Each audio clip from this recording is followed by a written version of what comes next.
সম্পর্কের টানাপোড়েনের মধ্যেই এবার বাংলাদেশের নিষেধাজ্ঞার কবলে প্রতিবেশী দেশ ভারত। কথায় বলে, যেমন বুনো ওল তেমন বাঘা তেঁতুল। ভারতের এক সিদ্ধান্তের জবাব যে এভাবে দেবে ডক্টর ইউনূস সরকার, তা বুঝতে পারেনি কেউ। 5 আগস্টের পর থেকেই দুই দেশের মধ্যে সম্পর্কের এক অদৃশ্য টানাপোড়া চলছে। ভারত থেকে পণ্য আমদানিতে এবার বিধিনিষেধের ঘোষণা দিল বাংলাদেশ। এক গেজেটের মাধ্যমে এই নির্দেশনা জারি করেছে জাতীয় রাজস্ব বোর্ড। এনবিআর এর এক বিজ্ঞপ্তিতে ভারত থেকে সুতা আমদানিতে নিষেধাজ্ঞা দেওয়া হয়েছে। এর আগে বাংলাদেশ বস্ত্রশিল্পের প্রয়োজনীয় সুতার বেশিরভাগটাই ভারতের একচেটিয়া দখলে ছিল।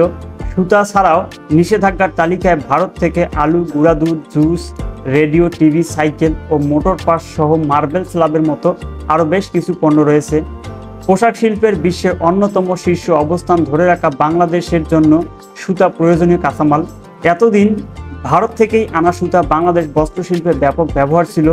ভারতীয় গণমাধ্যম আনন্দবাজার বলছে, বাংলাদেশে বেনাপোল, ভোমরা, সোনা মসজিদ, বাংলাবন্দা এবং বুড়িমারি স্থলবন্দর দিয়ে সুতা আমদানি নিষিদ্ধ করা হয়েছে। মূলত এই স্থলবন্দরগুলো দিয়েই ভারত থেকে সুতা আমদানি করা হতো। তুলা উৎপাদন না হওয়ায় দেশের পোশাক খাতের প্রয়োজনীয় সুতার জন্য আমদানির উপর নির্ভর করতে হতো বাংলাদেশকে।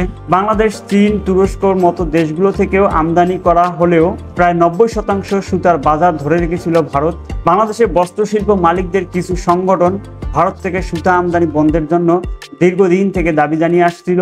বস্ত্রশিল্পে দেশীয় সুতা ব্যবহার বৃদ্ধি করার জন্য তারা এই পদক্ষেপ বাস্তবায়নে আহ্বান জানাচ্ছিলেন। তারা আওয়ামী লীগ সরকারের পতনের পর থেকেই বাংলাদেশের সাথে ভারতের সম্পর্কের টানাপোড়া শুরু হয়। সম্পর্ক উন্নয়নে নানা রকম বার্তা দিয়ে আসলেও তারা সবসময় টালবাহানা করে আসছে। চীন সফর সহ আন্তর্জাতিক অঙ্গনে প্রধান উপদেষ্টা ডক্টর মোহাম্মদ ইউনূসের 7 সিস্টার নিয়ে করা মন্তব্য, এমনই ভারত জুড়ে চলছে তোড়পাড়। এর মধ্যে বিমস্টেক সম্মেলন, ভারত ও বাংলাদেশের সরকার প্রধানের বৈঠকও হয়, কিন্তু তার কয়েকদিনের মাথায় বাংলাদেশ ট্রান্সশিপমেন্ট সুবিধা বাতিল করে ভারত।